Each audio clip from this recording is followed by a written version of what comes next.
quel âge tu as et depuis combien de temps tu penses au mariage?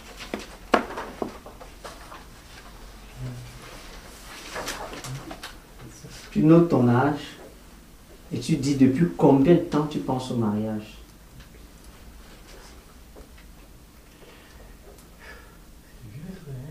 Justement. Quel âge j'ai et depuis combien de temps je pense au mariage?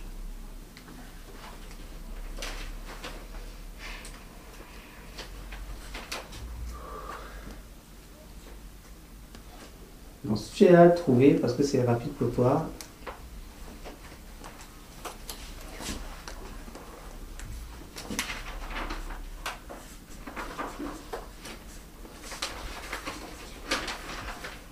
quel âge j'ai? Depuis combien de temps?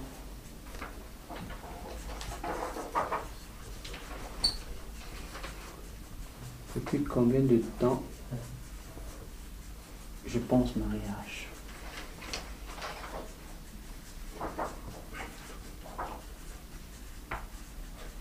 J'ai une question. Oui. Est-ce que je peux ajouter un critère? Oui. Quand je pense à un mariage, Oui. les caractéristiques, à quoi ressemblerait l'homme que je vais épouser? À quoi ressemble Le physique, caractère. Ah, physique, caractère,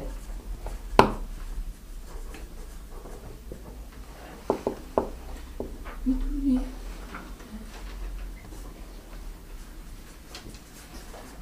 l'homme que je vais épouser. C'est bon. Donc, quel âge j'ai? Depuis combien de temps je pense au mariage? Et enfin, qu'est-ce que j'ai déjà fait? Qu'est-ce que j'ai déjà fait? Où suis-je en train de faire?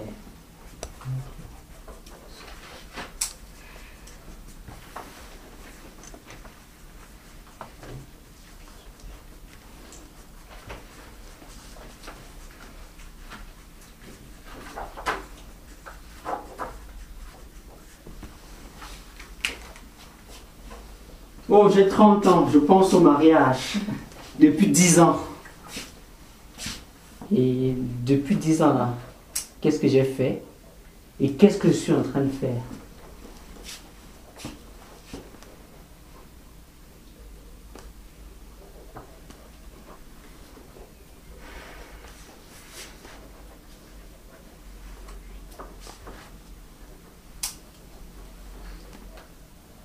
J'avais à peu près 9 ans pour la première fois, même pas 8 ans.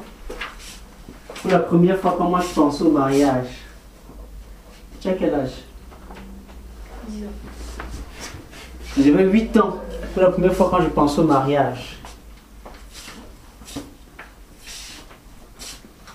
Donc depuis combien de temps tu penses au mariage et quel âge tu as? Et quand j'ai commencé à penser au mariage, à 8 ans, alors j'ai dit à mon frère, bon, c'est pas la peine de se presser. On va voir ça quand j'aurai 20 ans. C'était tout.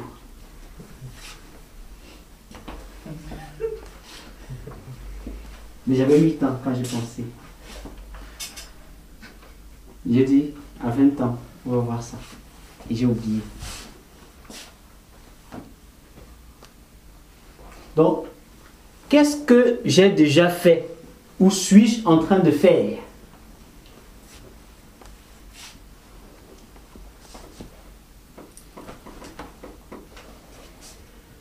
Tu vas te rendre compte que peut-être tu as déjà fait ton choix. Donc du coup, la question du choix n'est peut-être plus le tien. Ou même que ton choix va être remis en cause quand on va aborder le point tout à l'heure. Chacun a-t-il, on est à ce niveau tous? Bon, je commence par moi. Moi, j'avais 8 ans quand j'ai commencé à penser pour la première fois au mariage. Mais il n'y a pas un âge pour penser au mariage. À tout âge, tu peux penser au mariage. D'autres à 20 ans, d'autres à 22 ans, et ainsi de suite. À tout âge, on peut penser au mariage. Et j'ai dit, on va voir ça dans 20 ans. Et à 17 ans, moi, j'ai donné ma vie au Seigneur Jésus. À 16 ans exactement, je n'avais pas encore 17 ans, j'avais 16 ans. Je venais d'avoir 16 ans d'ailleurs. J'ai donné ma vie au Seigneur Jésus-Christ. Je l'ai accepté dans ma vie comme mon Seigneur, mon sauveur personnel. Et du coup, quand j'avais donné mon rendez-vous dans 20 ans, la question du mariage n'est plus venue à l'ordre du jour. J'ai pensé encore, et elle a dit, bon, c'est terminé, je n'y penserai plus. À 16 ans, quand j'ai rencontré Jésus. Il était tellement si merveilleux, si excellent, que je ne voyais pas comment je vais me perdre dans le mariage. Je voyais le mariage comme une perte de temps, une perte d'énergie. Et j'avais de quoi me conforter. J'avais Paul, je disais, non, ça je vais être comme Paul. Comme ça, je suis libre, je peux voyager dans les pays, je prêche, je plante des églises, je gagne des âmes. Et je ne suis pas embêté par quoi que ce soit. Mais très bientôt, Dieu m'a rattrapé parce que je me suis posé des questions qu'on va se poser, en fait. On va se poser donc des questions. Tu t'es posé ces questions-là avec moi, tu as eu tes réponses. Garde-les d'abord pour le moment pour toi. Et donc, Dieu m'a rattrapé et les questions ont commencé à surgir. En fait, lorsqu'on pense pour la première fois au mariage, qu'est-ce qu'on doit faire lorsqu'on pense pour la première fois au mariage? Qu'est-ce que tu as fait lorsque tu pensais pour la première fois au mariage? Qu'est-ce que j'ai fait? Je me suis mis à chercher la personne qu'il fallait. Tu t'es mis à chercher la personne qu'il fallait. Qu'est-ce que tu as fait quand tu pensais au mariage, ou quand tu penses au mariage, ou quand tu as pensé au mariage?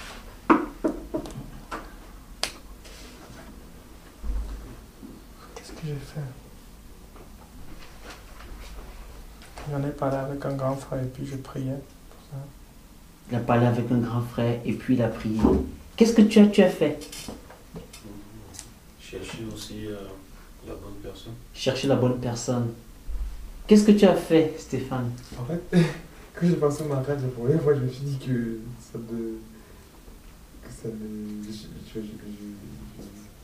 j'ai mis ça de côté un moment. Et je me suis dit que je ne savais pas si c'était quelque chose qui serait faisable ou pas avec ce que je voulais faire. Là où le Seigneur me conduisait. Parce que je venais de connaître le Seigneur à l'époque où je me rappelle avoir passé au mariage. Donc j'ai mis ça de côté et puis je me suis dit que bon, peut-être c'est une chose que je peux regretter si jamais elle n'arrive pas dans ma vie, mais en tout cas c'est une chose que j'ai mis de côté au début quand j'ai pensé. Je n'ai pas tout de suite. C'est venu bien après, c'est pas une certitude que ça va venir. Et après? Alors après il y a... Parce qu'on peut croire que l'histoire s'arrête là. Ah oui, non, mais après ce qui s'est passé, c'est que au fur et à mesure que quand je marchais, il y a une conviction qui a grandi comme ça que il fallait que je commence à... Enfin, je me trouvais en train de chercher les caractéristiques de la femme. Donc, tu t'es mis à chercher les caractéristiques de la femme que tu voudrais épouser, que tu devais épouser. Okay. Qu'est-ce que tu as fait? La première fois que j'ai pensé, c'est quand j'ai discuté avec un grand frère.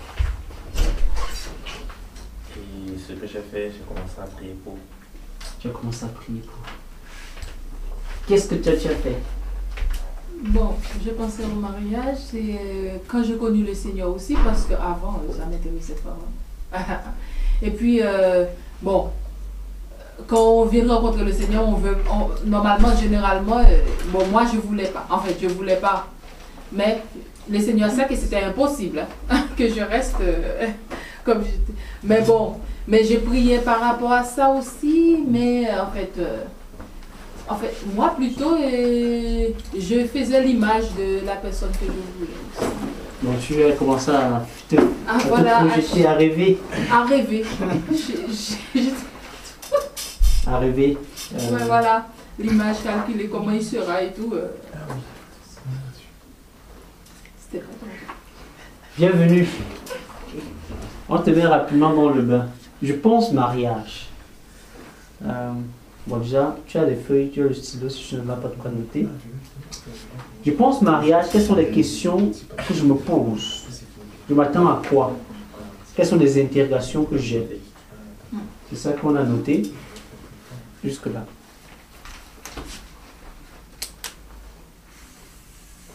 Je peux aller boire de l'eau rapidement. Bien sûr, Je le fais à coup. tu peux boire de l'eau, tu peux te sentir libre, tu peux te relaxer, tu peux déposer tes effets. Donc, voilà les questions donc, qu'on a notées. Et on s'est posé 3 questions ensemble. Quel âge j'ai? Depuis combien de temps je pense au mariage? Qu'est-ce que j'ai déjà fait ou suis-je en train de faire depuis ce temps-là? Et on a donc entendu avant, quand tu entrais, ce que les gens ont fait pendant qu'ils pensaient au mariage, quand ils ont commencé à penser. Certains se sont mis à chercher, d'autres ont discuté avec un aîné et ils se sont mis à prier, d'autres ont commencé à chercher la bonne personne qui devait correspondre. Prenons la parole de Dieu parce que c'est notre référentiel, c'est lui le créateur du mariage. Philippiens 4, verset 8.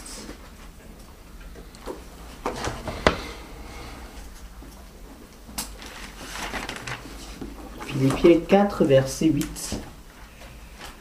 On va arracher cette feuille.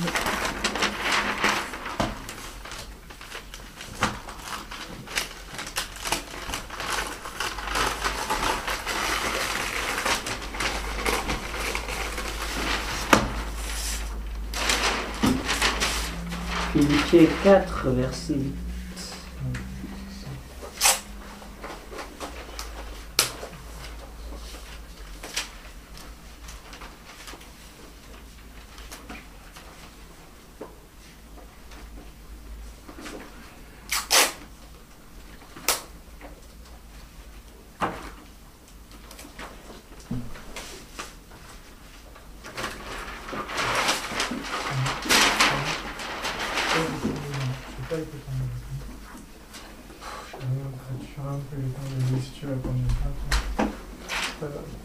Ok, Philippiens 4, verset 8. Quelqu'un lit pour nous, s'il vous plaît.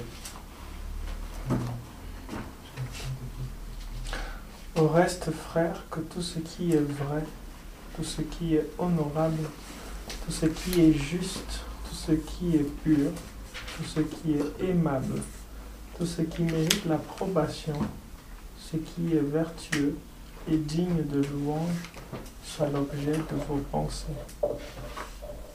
Une autre personne. Enfin, frères et sœurs, portez vos pensées sur tout ce qui est vrai, tout ce qui est honorable, tout ce qui est juste, tout ce qui est pur, tout ce qui est digne d'être aimé, tout ce qui mérite l'approbation, ce qui est synonyme de qualité morale, ce qui est digne de louange. Alors, on va faire un petit exercice, c'est juste de noter les points. Le premier point, c'est lequel? Tout ce qui est Honorable.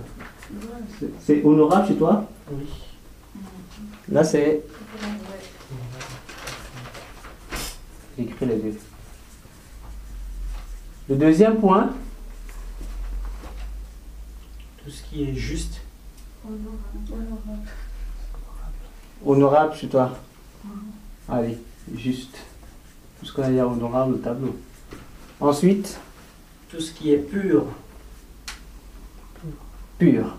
Là. C'est pareil. Ensuite, Digne d'être aimé. digne d'être aimé. Ce qui est aimable. Aimable. Aimable. Oui. Tout ce qui mérite approbation. Mérite l'approbation. L'approbation. Oui. vertueux. C'est pareil, mérite d'approbation. Oui, oui. Vertueux. Synonyme de qualité morale. C'est ce qui est ajouté, hein. Vertueux, Il n'a pas synonyme de vertueux. qualité. Il n'a pas vertu, il a synonyme de qualité morale. Ok. Synonyme. Synonyme. Désireux. De qualité morale. Mhm. Et digne de louange. Tout ce qui est digne de louange. Digne de louange.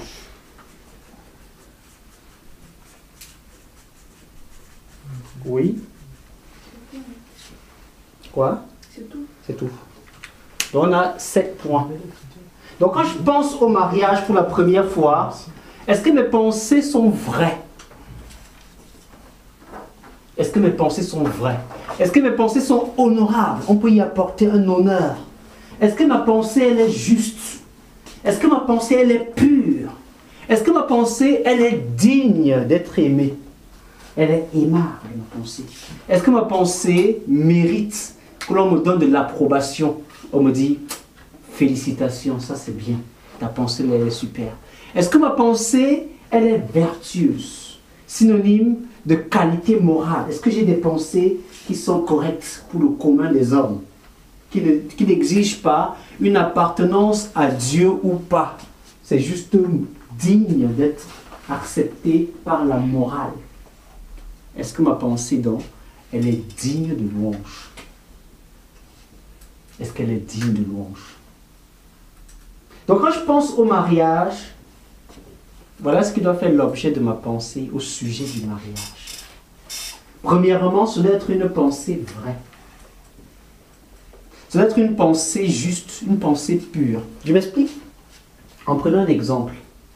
Si tu penses au mariage et qu'on prenne tes pensées au sujet du mariage et on étale ici sur la table pour que tout le monde voit, est-ce que ce serait une pensée vraie? Est-ce que ce serait une pensée juste, pure, digne d'être aimée? Une pensée qui mérite que les autres approuvent. Une pensée qui est vertueuse. Une pensée qui est morale. Une pensée qui est digne de louange. Est-ce que tu penses au mariage d'abord pour toi, de manière égoïste? Est-ce que tu penses au mariage par convoitise, par calcul?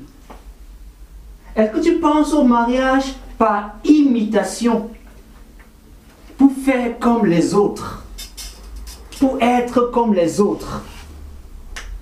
Est-ce que tu penses au mariage parce que, effectivement, il faut que tu y penses? Cette chose-là, elle est juste. Et si elle est juste, il est juste que tu y penses. C'est le premier examen que tu dois faire. Mais une pensée est forcément vraie. C'est une pensée. Une pensée est forcément vraie. Bah, Pas oui. tout le temps. Une pensée n'est pas forcément vraie. C'est pas tout le temps. La vérité, c'est quoi?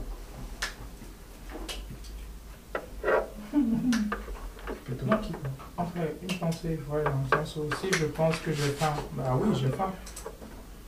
Tu peux penser que tu as faim sans avoir faim. Tu vois, tu penses. Ce n'est pas ce qui est. Il y a la pensée, il y a ce qui est. Je pense qu'il va pleuvoir. C'est mon imagination qui travaille. Mais la nature, elle est là. Et le fait va se produire ou non, s'il pleut ou pas. Je pense que j'ai faim. Je m'imagine, j'ai l'idée que j'ai faim. Quand j'ai faim, je ne pense plus. La famine, elle est là. Les intestins commencent à résonner, à chanter. Je commence à être fâché, ou fatigué, ou à transpirer. Mes papilles commencent à se développer, mes narines peuvent sentir des odeurs très loin. Parce que le fait est déjà là. Là, tu as faim. Tu ne penses plus que tu as faim. Le fait est là. On pense quand le fait n'y est pas encore. C'est pour cela que je pense au mariage. Je n'y suis pas encore. Le fait du mariage n'y est pas encore. Donc je commence à y penser, à m'imaginer. Et pendant que j'y pense, mon cerveau commence à travailler, le mécanisme commence à travailler. Et les questions viennent, les craintes viennent, les inquiétudes viennent, la peur aussi peut venir et s'installer. Et tout cela va donc modifier ma vie, va impacter mon caractère, va modifier même ce que je lis, même ce que j'écoute, ce que je vois, va modifier ma maîtrise de soi. Même à l'église, je serai sous le portable, en train de suivre l'évolution de ce à quoi mon cœur pense. Je serai en classe, on explique le cours, mais je ne suis pas dans le cours parce que ma pensée est sur ce à quoi je pense. Je n'aurai même pas faim parce que la pensée m'envahit et comble même la famille. Je vais avoir un comportement étrange et bizarre. Je ne vais plus marcher avec mes copains parce que la pensée me détache et m'attire. Donc la pensée m'influence, la pensée me transforme. C'est pour ça que si ma pensée n'a pas ces caractéristiques-ci, les résultats seront donc catastrophiques. Mais pour la première fois, lorsque je pense au mariage, alors je dois faire quelque chose. Regardons dans les différentes questions qu'on s'est posées. Comment reconnaître la bonne personne, comment se préparer pendant le temps du célibat, les relations hommes et femmes, les relations hommes et femmes dans le mariage, dans les fiançailles, place des parents dans le choix du conjoint, la dot est-elle indispensable, comment pendant les fiançailles se préparer pour le mariage, pourquoi les fiançailles et pas directement le mariage, peut-on rompre pendant les fiançailles, jusqu'où aller pour gagner le cœur d'une femme en vue de l'épouser, matériellement, les valeurs telles que Dieu, le niveau intellectuel, les origines, à quoi ressemblera donc physiquement le caractère, l'homme que je vais épouser. Voilà les craintes, voilà les questionnements, voilà les interrogations qui viennent lorsqu'on pense au mariage. Maintenant, qu'est-ce que la Bible nous dit comme premier acte à poser, comme première chose à faire lorsque je pense au mariage? Genèse 24.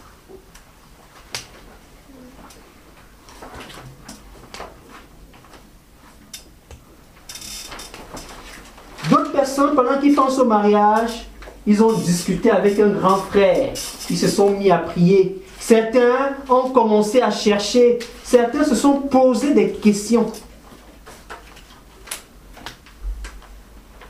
Mais lorsque je pense au mariage, la première chose à faire, c'est d'en parler. C'est d'en parler avec qui? Avec mes parents. Je pense au mariage, alors je me tourne vers mon père. J'en parle avec lui. Mais dans la foi, on a deux parents. On a des parents charnels et on a des parents spirituels. Si tu n'as pas de parents, c'est que tu es orphelin. Et si tu es orphelin, tu as néanmoins un père. Parce que Dieu, il est le père des orphelins. Donc, de toute façon, un homme a toujours un parent. Tu peux avoir un parent adoptif. Tu peux avoir un parent qui est vraiment ton parent naturel. Et tu peux aussi avoir un parent spirituel adoptif. Et tu peux avoir un parent spirituel qui est un parent vraiment ton parent naturel. Donc, de toute façon, on a toujours un parent. Donc quand je pense au mariage, pour la première fois, j'en parle avec mon père. J'en discute avec mes parents. Qui a déjà discuté avec ses parents?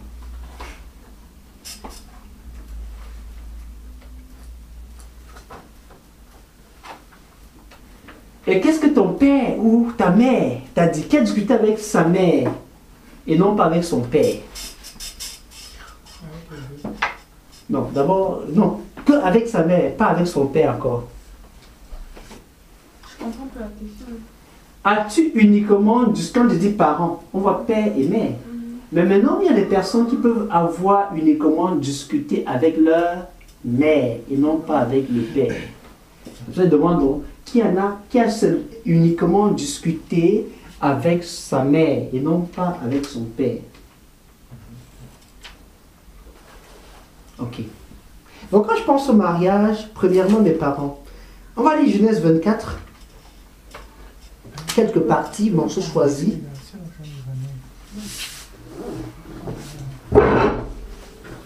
Abraham était vieux, avancé en âge, et l'Éternel avait béni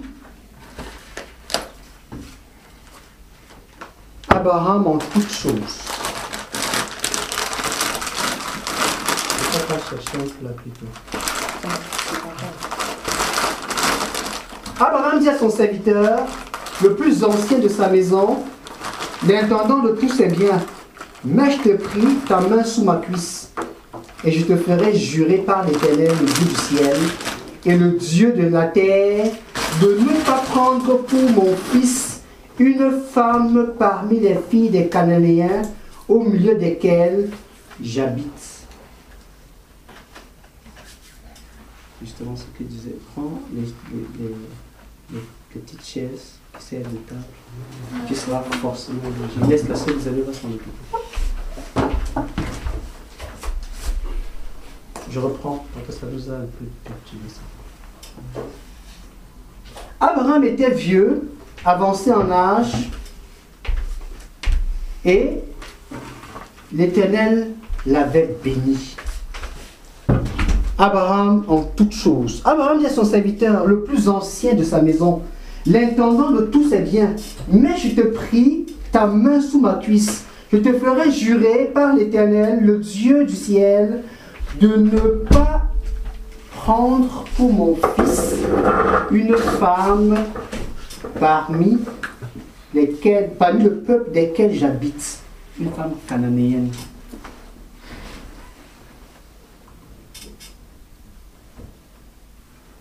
De ne pas prendre pour mon. Parce qu'en fait, pour Dieu, c'est le Père qui marie son fils. Dis ça à ton voisin. C'est ton père qui va te marier.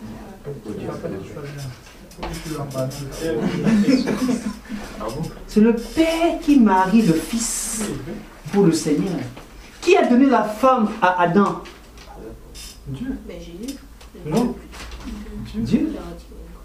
Qui a donné la femme à Adam? C'est Dieu.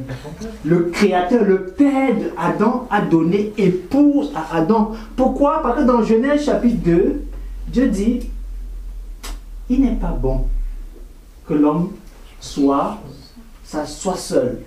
Je vais lui faire une aide semblable pour pouvoir l'aider à accomplir la tâche que je lui ai donnée à faire.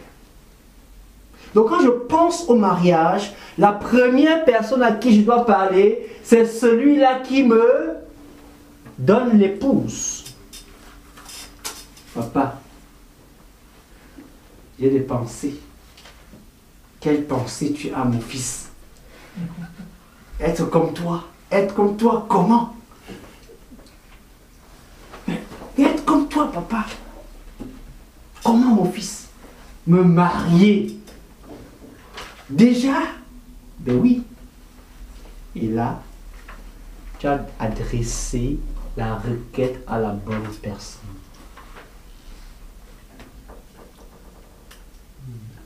Tu as adressé la requête à la bonne personne. Papa, moi je veux déjà me marier. Ma fille, tu veux déjà te marier? Oui, papa. Tu as adressé la requête à la bonne personne. Parce que c'est ton père qui te donne la femme. C'est ton père qui te marie. Comme Dieu a donné épouse à Adam.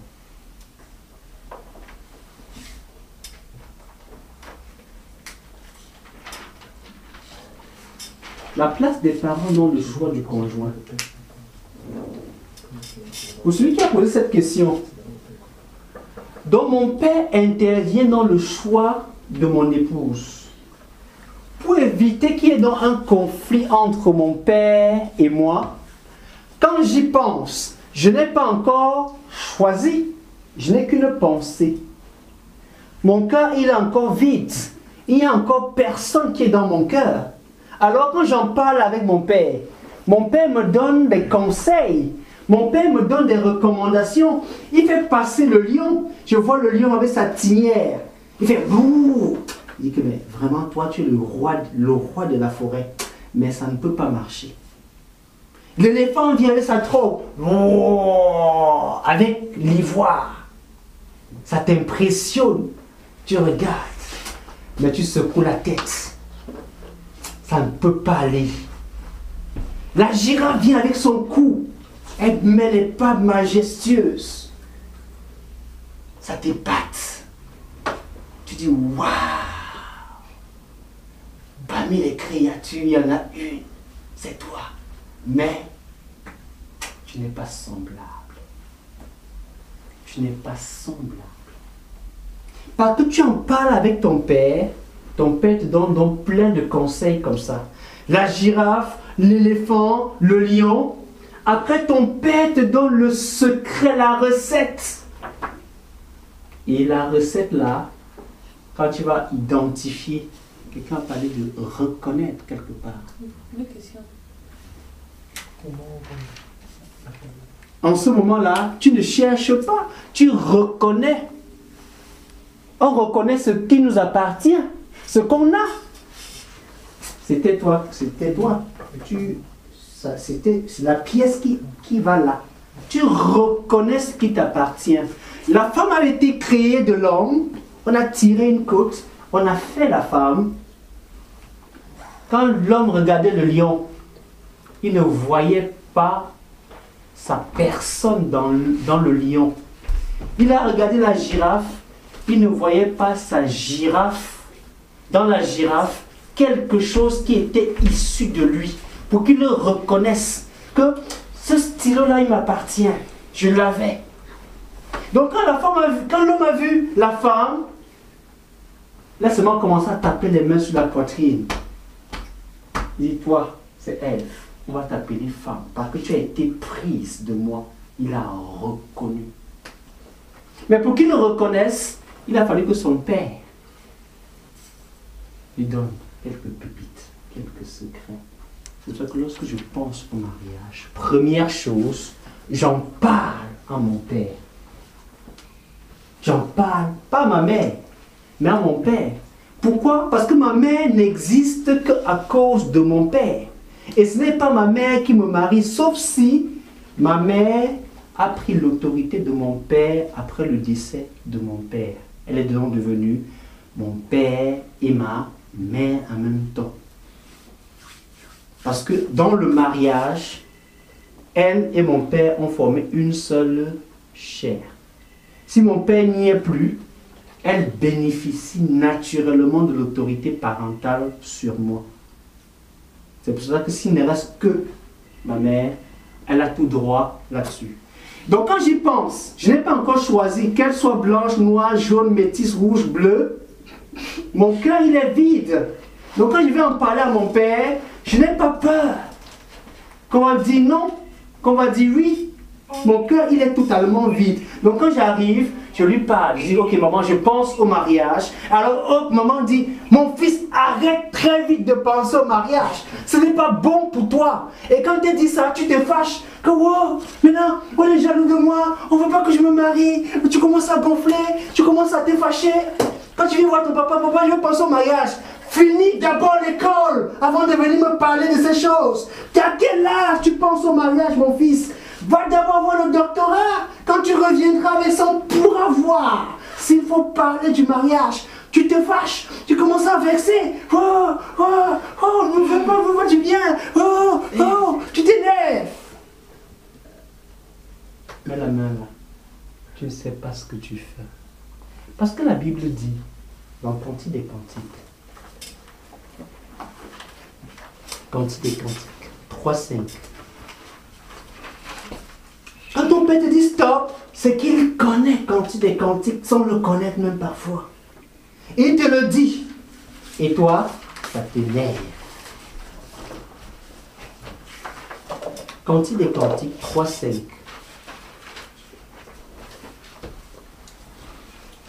Ton père est juste en train de te dire, comme ce passage est en train de te dire, je t'en conjure, je vous en conjure, filles de Jérusalem, par les gazelles et les biches des champs, ne réveillez pas l'amour avant que l'amour ne le veuille. Ne réveillez pas l'amour avant que l'amour ne le veuille. Quand ton père te dit, d'abord le doctorat, avant que tu viennes m'en parler, il est en train de te dire, mon fils, ces choses-là, ne les réveille pas encore.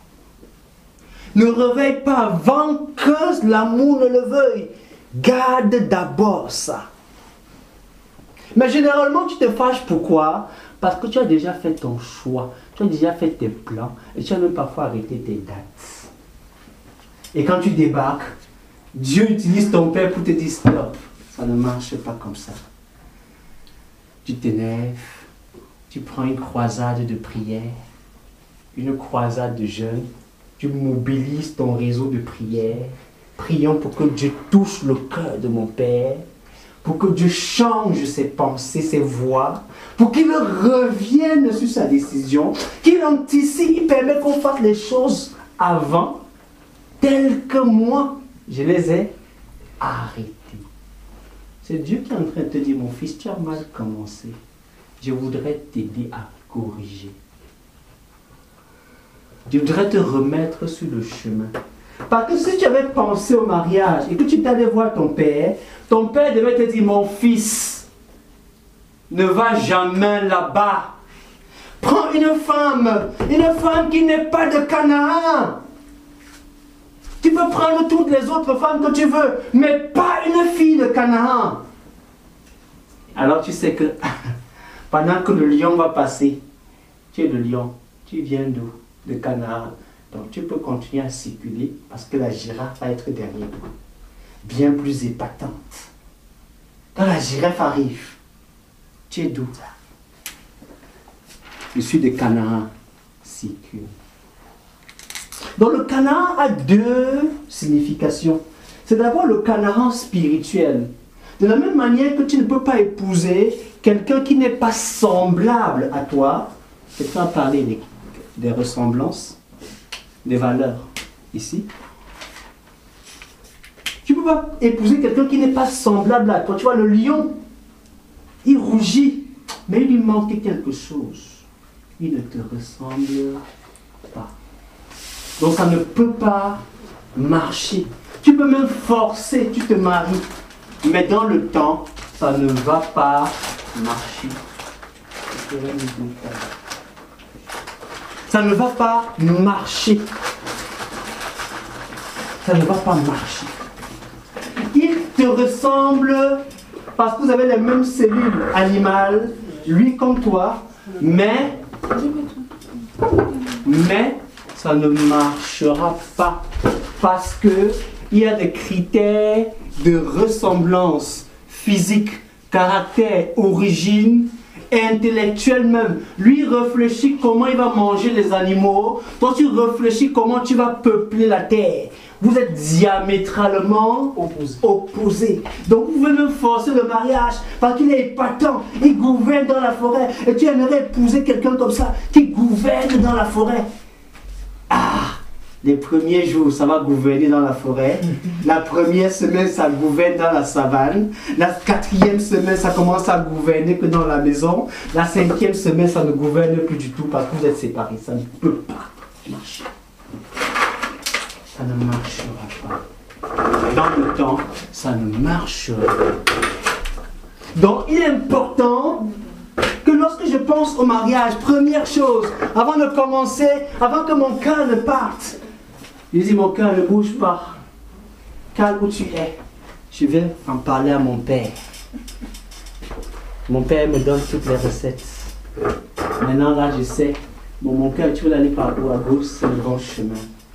Dans le choix des parents, la place des parents dans le mariage et dans le choix, quand j'y pense, elle est déterminante. Nous traitons le thème, je pense, au mariage. Et non pas encore le mariage proprement parlé. Donc c'est pour te recentrer. Donc prends une femme, ton père va te dire, prends une femme qui n'est pas de Canaan. Tu sais que maintenant je peux choisir n'importe quoi pourvu que ce ne soit pas de Canaan. Il va te dire, mon fils, d'abord le doctorat. Tu sais que si je viens parler à mon père que j'ai trouvé une seule qui n'est pas de Canaan et que je n'ai pas encore le doctorat, ça risque de coincer. Ça ne va pas passer. Tu as dit Canaan avait deux significations. La première signification, c'est le Canaan, qui est d'abord L'origine, le lieu. l'origine. Je reviens à Genèse 24. Dans le sens de la famille ici. Tu peux pas évoluer quelqu'un de ta famille. Dans ce sens-là. L'origine physique. Hein? L'origine.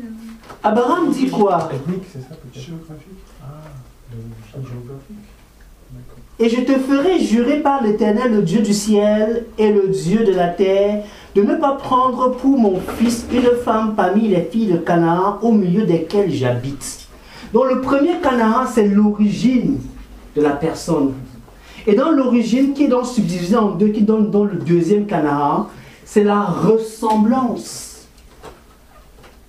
On peut être d'origine différente, mais on se ressemble. Mais on peut être aussi d'origine différente, mais on est contraire. Donc Canaan, premièrement, c'est l'origine. Deuxièmement, c'est la ressemblance spirituelle d'abord. Bien sûr. C'est la ressemblance spirituelle. Donc ne prends pas une fille de cette origine qui n'a aucune ressemblance spirituelle. Mais fais quoi? Le verset 4 nous le dit. Mais va dans le pays, dans mon pays, dans ma patrie, tu prendras une femme là-bas. Dans mon pays, ça parle d'origine. Dans ma patrie, ça parle de cette ressemblance spirituelle.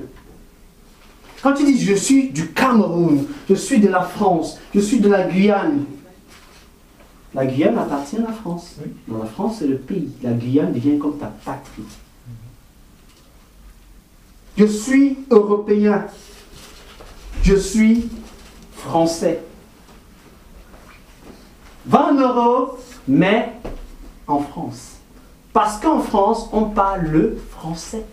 Va en Europe où tu veux, tu parles donc en Allemagne. Quand tu viens donc, ich bin Hammer. On me met la main sur la tête. Il dit, ça, je ne sais pas comment on va faire, mais le cas est lourd. Parce que tu es allé dans le pays, mais tu n'es pas allé dans la patrie. Donc va dans mon pays, dans ma patrie. Plus loin, va dans la maison de mon père. Va dans la maison de mon frère. Ça devient plus raffiné.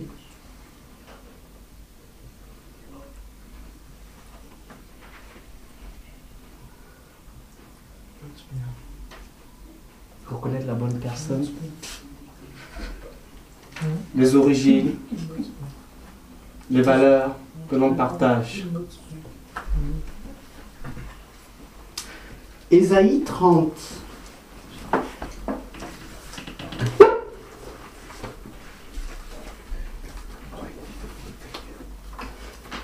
Ésaïe 30, verset 15. Que tu trouves, tu lis. Car ainsi a parlé le Seigneur et le Saint d'Israël, de la tranquillité et le repos que sera votre salut, dans le calme et la confiance que sera votre force, et vous ne l'avez pas oublié.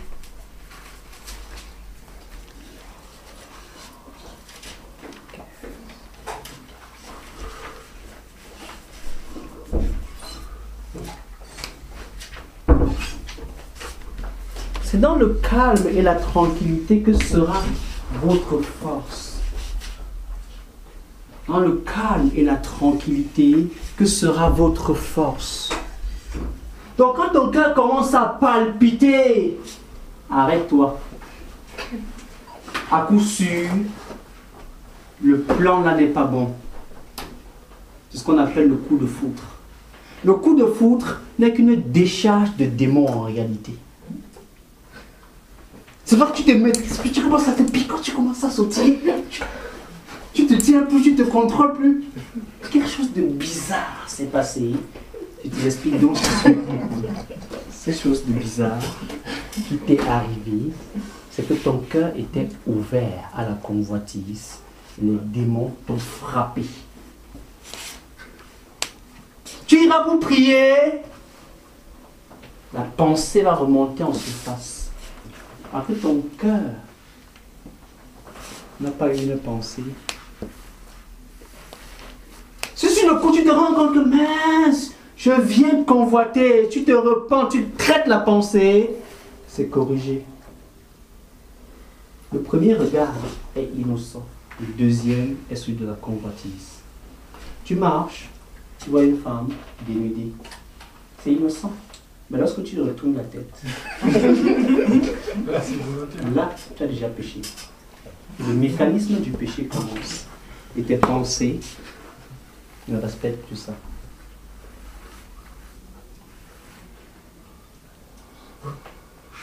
Donc quand tu cherchais, oh je pense au mariage, tu as commencé à chercher. En fait, tu n'étais pas sur le bon chemin encore. Tu n'étais pas encore sur le bon chemin. Donc dans le calme, dans la tranquillité, on dit d'Isaac, lui il était dans les champs en train de méditer. Quand Rebecca est arrivée, il a su que Rebecca est venue parce que dans la méditation, là dans les champs, Dieu lui a dit, retourne là, la personne dont je viens de te parler est arrivée. Il était tranquille. Quand il est retourné, il a pris Rebecca. Il n'était pas, oh, elle est arrivée, il appelle tout le quartier, qu'elle est arrivée. Il a pris Rebecca, il l'a conduit, voilà où ma mère habitait. Tu habites là désormais. Et il a commencé à l'aimer. Il n'était pas agité. Il n'était pas à la fin. Il faut que je me marie. Il faut que je me marie. Il faut que je me marie. Prions pour moi. Ton sujet, quel est ton besoin? Un mari. Quel est ton... Un mari. Un seul besoin, un mari. Il ne brûlait pas. Il était calme. Il était tranquille. Et dans le calme, dans la tranquillité, le Seigneur lui a mis sur un plateau d'or Rebecca, qui n'avait jamais vu, qui ne connaissait même pas. Mais son cœur était tranquille parce qu'il savait que ça, c'est le meilleur de Dieu pour moi. Son père avait fait le choix pour lui, en toute sérénité. Et ça ne pouvait être qu'un choix esquis. Parce que quand il faisait le choix, il pensait d'abord à son propre choix. Il dit, mais comment? Avec l'expérience que j'ai, avec les années là que j'ai, je peux, il faut que ce soit une chose rare. Il a pris la paire, il a donné. Et le gars était tranquille. Parce qu'il avait pensé au mariage, il a pris la bonne démarche, il a parlé à son père. Son père a géré le dossier.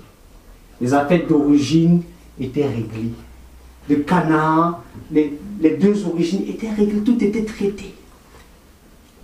Et bien au-delà, les compatibilités étaient aussi traitées. Parce que Rebecca, on dit d'elle, elle était comment? Belle. Très belle. Donc dans le calme et dans la tranquillité, donc si ton cœur bat déjà beaucoup, pendant que tu penses au mariage, arrête-toi, tu es sur le mauvais chemin. Quand j'ai commencé à repenser au mariage parce que Dieu m'a saisi, j'étais en train de lire des livres. J'en ai lu 3 qui parlaient du mariage. Ça a commencé à me modifier. Mais comment? Je suis plus calme, je suis plus tranquille à cause de ces bouquins du mariage. J'étais tranquille avant. Donc il faut que je retrouve ma tranquillité et déposer tes livres. Il y avait suffisamment eu de connaissances comme ça, mais le problème c'est que ça a commencé à prendre ma tranquillité. Oh, pour que je fasse mon choix, il faut que je sois zen et serein. Donc livre, pour vous calmer, moi je suis tranquille. Mais néanmoins, pendant ce temps-là, j'ai fait un travail que je vais vous demander tout à l'heure de faire. Je l'ai fait et je l'ai oublié. Je vous pose donc la question. Toi qui penses au mariage, qui a commencé à faire des choses, qui a discuté avec un grand frère, qui a prié, et qui même peut-être s'est mis à chercher, et qui même peut-être s'est mis à tester. Question. Combien de livres as-tu déjà lu sur le mariage? Aucun. Écrit. Oui. Combien? Est-ce- Un. Écrit. Aucun en entier. Aucun. Et quand tu fais la somme? Aucun du tout. Aucun.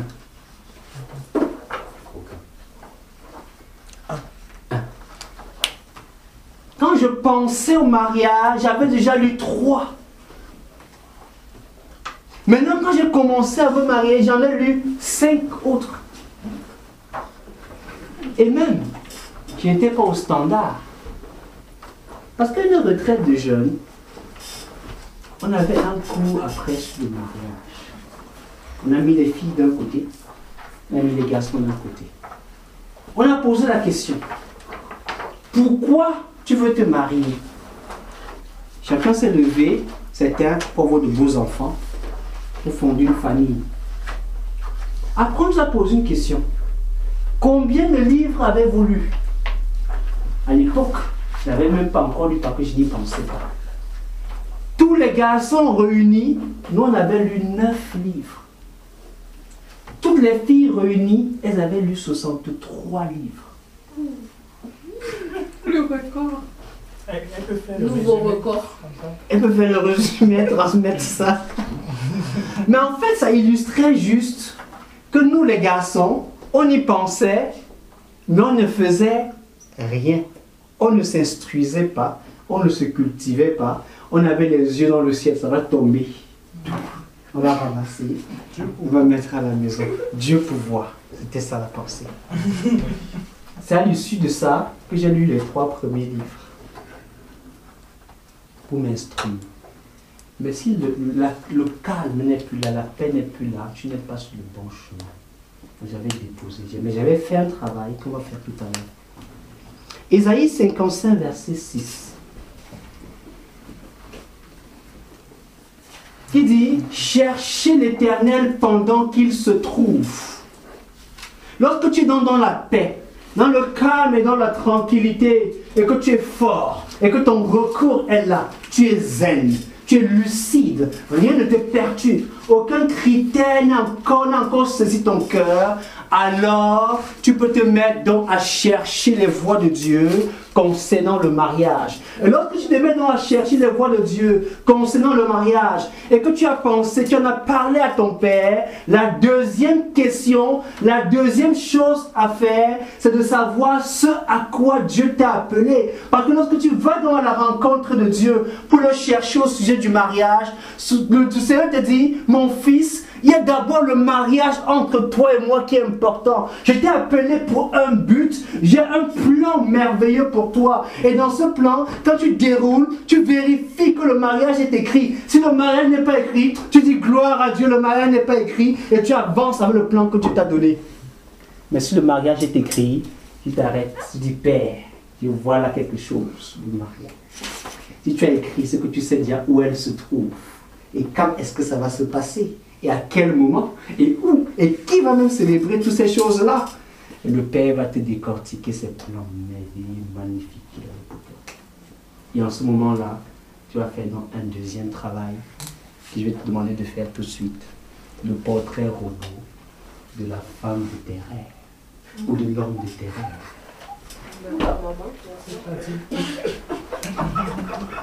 Donc, prends une deuxième feuille.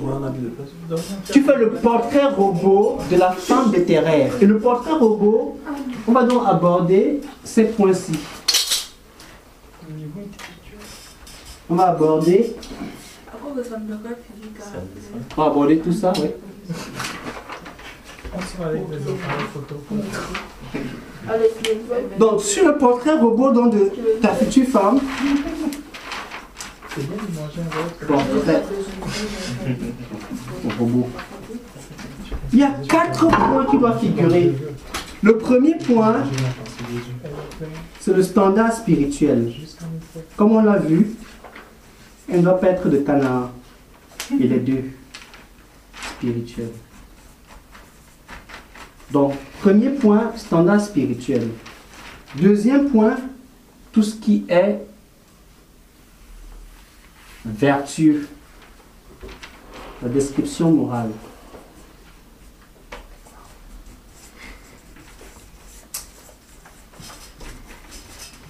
Troisième point, la description physique.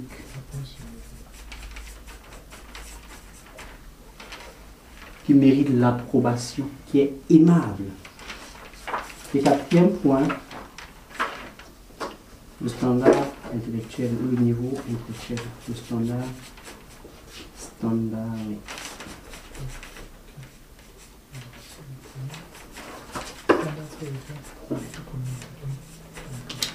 Je te donne 10 minutes.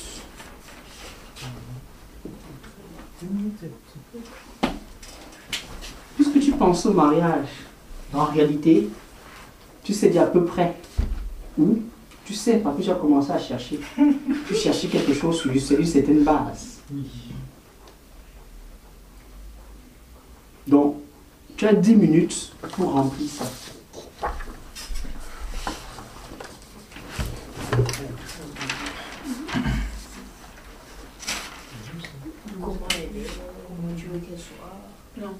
Il est très avancé, c'est ça effectivement. Comment elle est, comment tu veux qu'elle soit.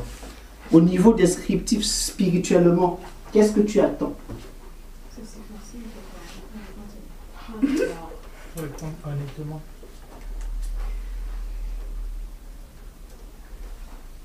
Et rappelle-toi, ça doit être pur, juste, digne, d'être aimé.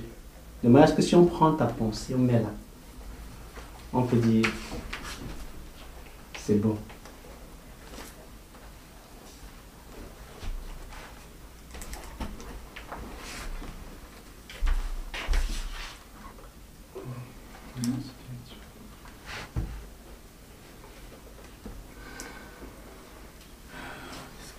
Qu'est-ce qu'on dit déjà dans la description morale?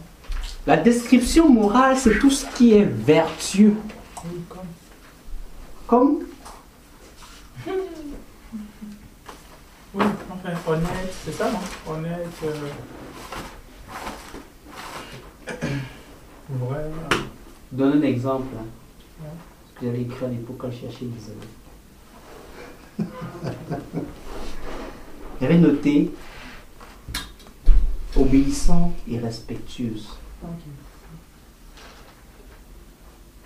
Au niveau spirituel. Non. Non, je suis à la description morale, je répondais à sa question.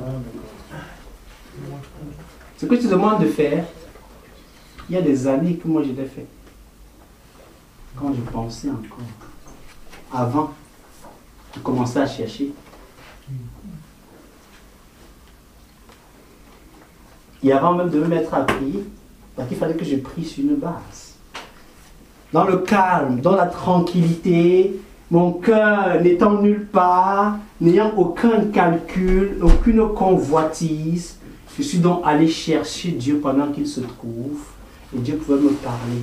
Parce que lorsque tu as déjà vu et que tu veux aller voir Dieu, quand tu vas voir Dieu, tu commences à raconter à Dieu ce que toi tu as vu. Et tu crois que c'est Dieu qui te parle. Après tu ressors très content. Tu dis, je suis d'accord, Dieu est d'accord avec moi. Moi-même je suis d'accord, Seigneur. Tu as fait ton choix. Ton cœur était déjà parti. Tu dis, non, je vais me mettre au calme. Comme ça, il va chercher la face de Dieu. Oui, je suis d'accord, c'est elle. Tu as fait le choix. Mais quand ton cœur est lucide, tu n'as personne en vue, tu ne convoites personne, tu n'y penses même pas. Tu vas devant Dieu. Alors, Seigneur, Dieu commence à te demander, toi qui veux choisir, est-ce qu'on peut te choisir? Je n'avais pas pensé, Seigneur, si on pouvait aussi me choisir. Mais quand tu as fait ton choix, quand tu viens devant Dieu, Seigneur, elle doit être comme ça, comme ça, comme ça. Parfois tu dis oui, je suis d'accord. Alors que Dieu n'a même pas répondu, tu te réponds toi-même. Mais lorsque ton cœur est zen, tu es tranquille, tu viens, tu dis Seigneur, je suis venu pour l'affaire que tu connais, le mariage. Dieu te dit, mon fils, est-ce qu'on peut te choisir? Et allons réfléchir. réfléchis d'abord si on peut te choisir. Tu reviendras, on va discuter ensuite ton choix que tu veux faire. Tu pars d'abord, tu fais ton propre portrait robot. Standard spirituel, moral, description physique.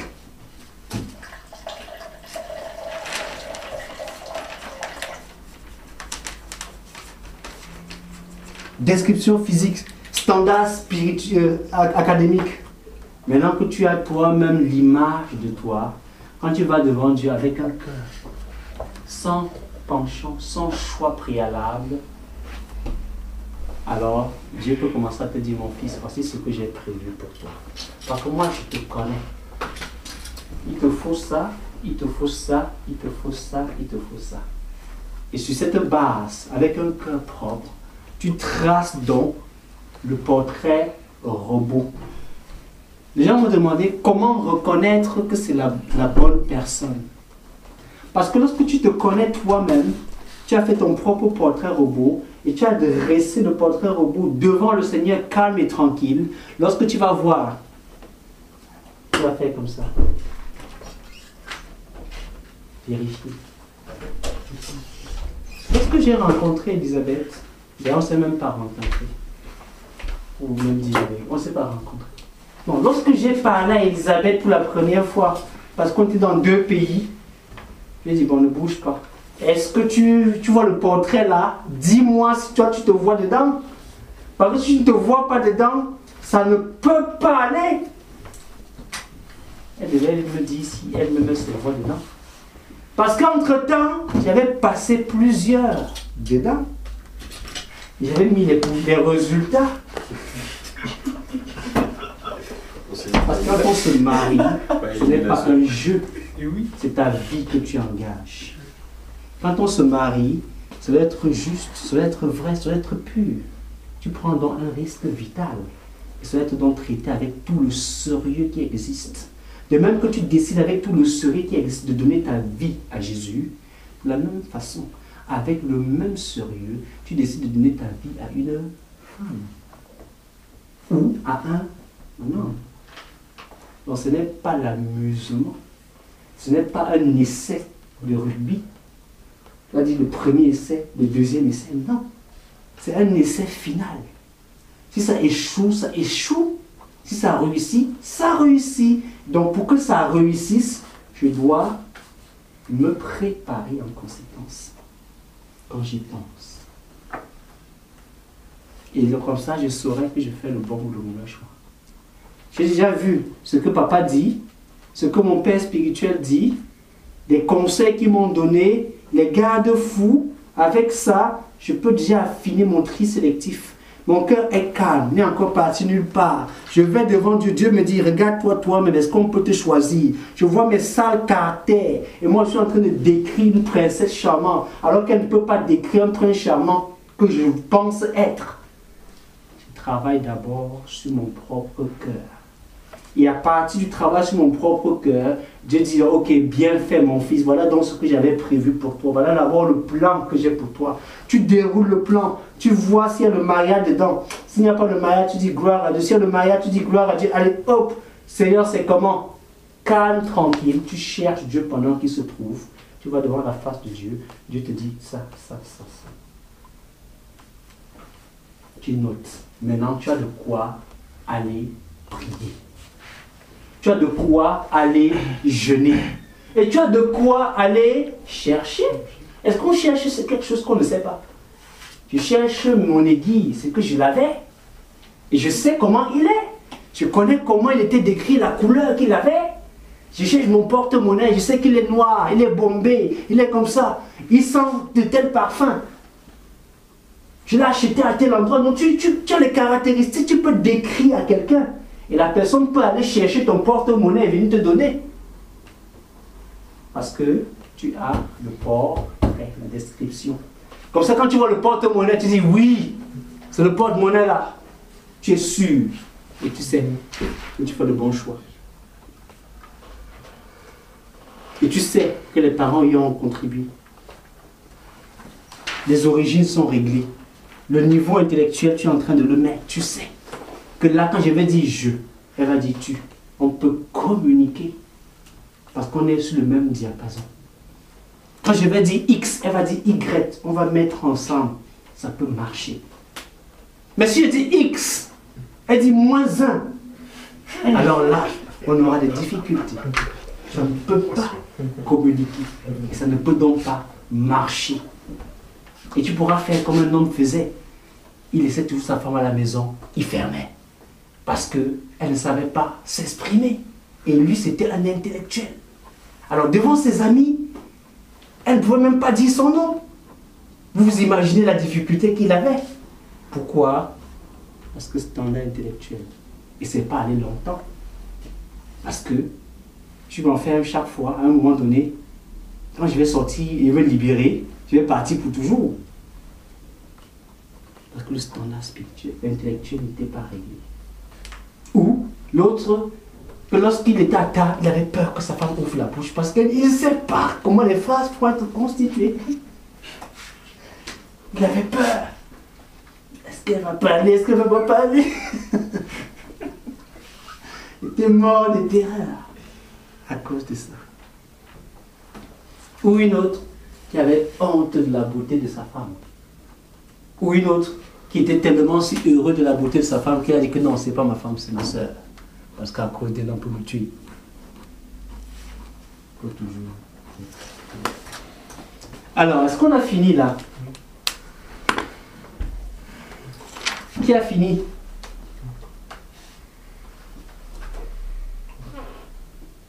Tu n'as pas encore fini? Tu as fini? Je n'ai pas fait. Tu n'as pas fait? Non. Est-ce qu'il y a des gens qui sont dispensés ici? À part lui, moi, et peut-être elle. En fait, quand je dis que je suis dispensé, c'est pas vrai. Je l'avais déjà fait, moi, il y a longtemps. Et les jeunes là, c'était des corrections ou bien? Tu veux rentrer dans mes secrets? Je vais te dire un jaune pour toi. Qu'est-ce que celle que je vois et épouse aujourd'hui sera dans 10 ans? Ah oui. Dans 20 ans? Dans 30 ans? Dans 50 ans? Ah oui. C'est un planificateur. Ça, c'est plein de fois alors. C'est la lecture dans le futur. C'est la lecture dans le futur par rapport à ce que Dieu a pour moi. Ah oui.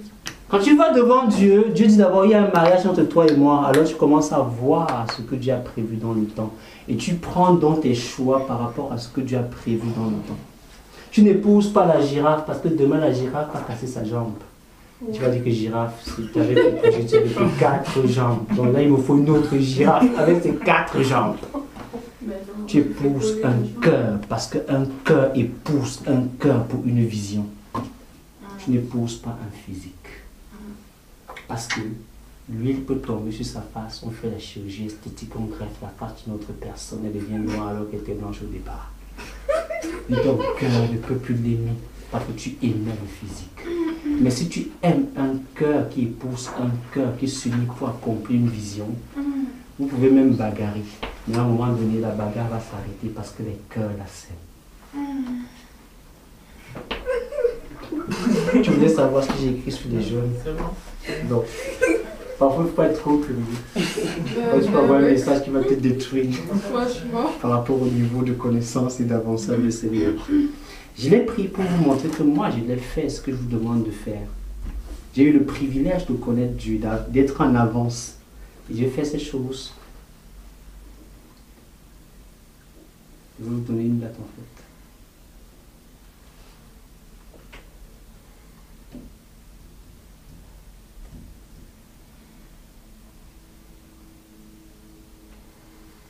Il y a 9 ans.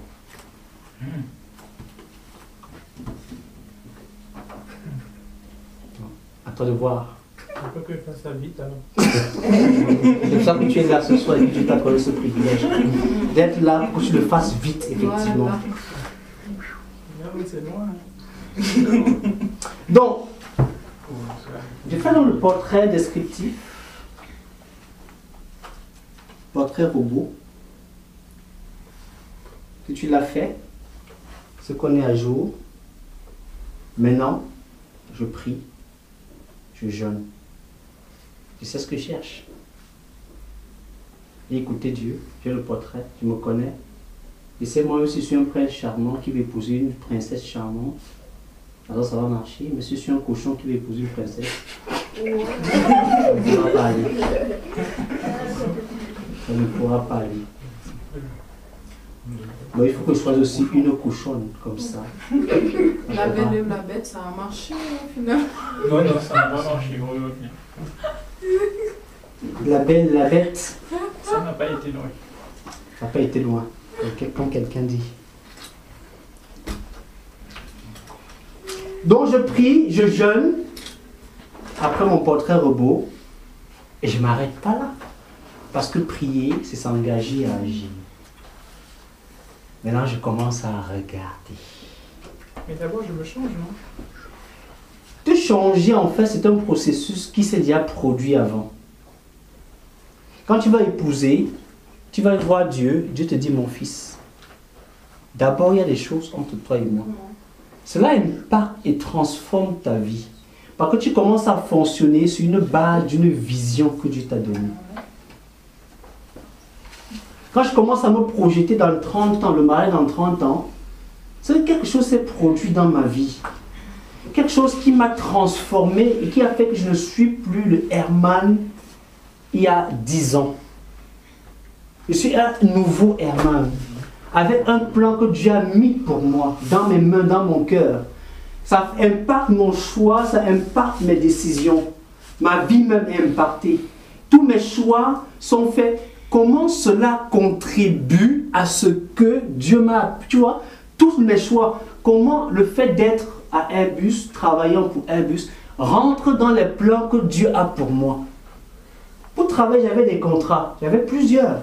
Mais il me faut savoir lequel est le mieux qui entre dans le plan que Dieu a prévu pour moi. J'ai laissé le contrat le plus favorable en termes d'avantages et de salaire pour prendre le moins défavorable. Une entreprise qui à l'époque avait 30 personnes pour un salaire défavorable en gros, parce qu'il n'y avait pas d'avantage, mais parce que celui-là était le meilleur par rapport au plan que Dieu a pour. Tu vois que même le choix de mon épouse a été sur la base de ce que quand je me projette à l'horizon, je fais un choix d'aujourd'hui avec un impact dans l'éternité. Or, quand tu ne te projettes pas parce que tu n'as pas cherché Dieu, tu fais un choix sur des critères charnels, sur des critères physiques, sur des critères mondains, sur des critères de convoitise. Tu as vu, elle a de longs cheveux, elle parle bien, elle a une douce voix, elle est belle, elle a les jambes comme la girafe, elle a un derrière qui dit bonjour. Donc tu fais des choix sur des critères qui sont subjectifs et pour lesquels demain tu vas regretter après une grossesse parce que ça va tout déformer. Tu vas dire, mais j'ai pas vu, c'est pas ce que j'avais choisi. Or, si tu épouses un cœur, alors ton cœur va se raffiner. Plus tu avances à la lumière de Dieu te pénètre, éclaire ton cœur, chasse tes ténèbres. La même chose se produit dans son cœur. Donc plus vous allez marcher ensemble, plus vos cœurs vont s'unir. Et quand tu vas regarder les gens qui s'aiment à leur vieillesse, physiquement même ils se ressemblent. Pourquoi? Parce que le cœur a tellement fusionné, les cellules se sont tellement brassées, que physiquement, tu crois que c'est sa sœur.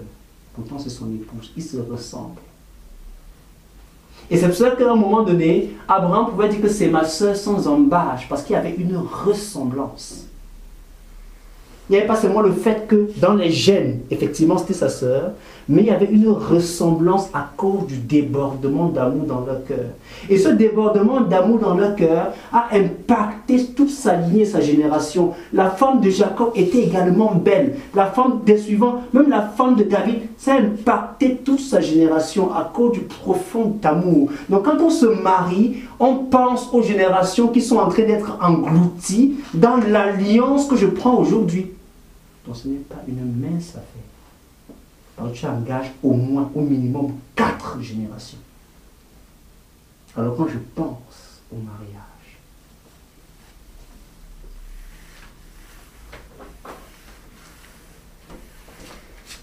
donc j'ouvre les yeux, je commence donc à chercher avec toute tranquillité. Je sais que je vais trouver, identifier et reconnaître que ça c'est bon. Papa m'a déjà donné les critères. Mon dirigeant, mon pasteur, mon président d'ici m'a donné ce qu'il faut. Je suis outillé. Je suis allé devant Dieu dans le calme, dans la tranquillité. Mon cœur n'avait pas encore de parti pris. J'ai fait le choix. Parce que lorsque tu as fait le choix, quand tu vas devant Dieu, tu décris celle que tu as vue. C'est clair. C'est pourquoi moi je peux rien faire. Si tu peux. Non, je peux pas. Si tu peux. Non, je peux pas. Si tu peux. À moins que le Dieu de l'impossible n'est pas ton Dieu. Si tu peux. Pour que tu puisses y arriver, il faut que tu arrives devant Dieu, tu sacrifies d'abord ton droit au mariage. Alors tu vas te rendre compte que tu peux même le faire ce soir. En ce moment-là, tu commences à fonctionner non plus dans ta volonté, la volonté de Marie, mais la volonté de Dieu pour toi. Alors tu peux dire Dieu, il est mon maître. Autrement dit, Dieu est mon maître, c'est des mots. Ça n'a aucun impact et signification dans ta propre vie. Donc tu peux. Là-bas dans ton camp, comme le pasteur disait, le problème est le cœur. Tu peux. Donc ne sois pas exclu, ne pense pas que ça. Tu es exclu du travail, bien au contraire. En le faisant, ça risque même de te repositionner sur la rampe de lancement de Dieu, comme une fusée pour te bombarder à des millions de kilomètres dans la vision que Dieu avait prévue pour toi, et rattraper des années qui sont passées. Donc ne prends pas ça à la légère, bien-aimé. Donc j'ouvre les yeux et je cherche. Je peux identifier. Et lorsque mes yeux ont vu quelque chose, alors je me prépare à être mariable, pas à me marier. Lorsque mes yeux ont vu, je me prépare à être mariable, pas à me marier. C'est-à-dire, je cours derrière Dieu, alors une femme va courir derrière moi, comme j'ai déjà accompli la vision. Si tu cours derrière une femme, elle va fuir. Donc, cours derrière Dieu. Prépare-toi à être marié, à cours derrière Dieu. Une femme va t'identifier. Elle va courir derrière toi. Parce qu'elle a vu que tu es un homme important. Un homme qui a une chose à faire. Elle peut prendre le risque d'investir sa vie dans ta vie. Avec toute sécurité. Elle sait où tu pars. Elle sait où tu l'amènes. Alors, avec joie, elle peut t'engager avec toi. Parce que si j'étais une femme, un homme vient me dire, je veux t'épouser. Moi, tu veux m'épouser. Parmi toutes les femmes là, c'est seulement moi que tu as vu. Bon, si tu m'as vu moi, est-ce que tu as une bonne raison? Tu viens d'où? Tu pars où? Faut que je prenne le risque d'investir toute ma vie dans ta vie. Il me faut des faits. Parce qu'il faut qu'il y ait ça. Je ne fais pas un essai. C'est un essai définitif, unique. Alors, comme je sais que je vais investir toute ma vie dans ta vie, j'ai besoin, pas des mots, des faits. Et si tu es un homme aujourd'hui qui pense au mariage, tu vas aller épouser une femme demain. Alors cours derrière Dieu, prépare-toi à être marié. Parce que lorsque tu vas te pointer, très beau, parfumé, veste, cravate, en train de faire l'élégant. Au fond, quand elle va te dire, quand une femme te dit non, je vais réfléchir là, c'est pas qu'en fait elle veut réfléchir, elle veut te passer au crible pour voir premièrement si elle peut prendre le risque. On dit naturellement que les premières réponses d'une femme c'est d'abord non. Il y a d'abord le fait aussi de l'orgueil pour te dire, mon ami, ne crois pas que c'est une affaire facile. Tu me demandes d'investir ma vie dans ta vie, c'est un sacrifice. Donc il faut que j'y pense et que je teste pour voir ton niveau de sérieux. Si on te dit non, tu tournes la queue, tu dis bon, celle-là quoi que quoi. Elle dit non à moi si. Moi si on me dit non. En réalité, tu es juste un beau cochon, tu as besoin d'être bien la vie.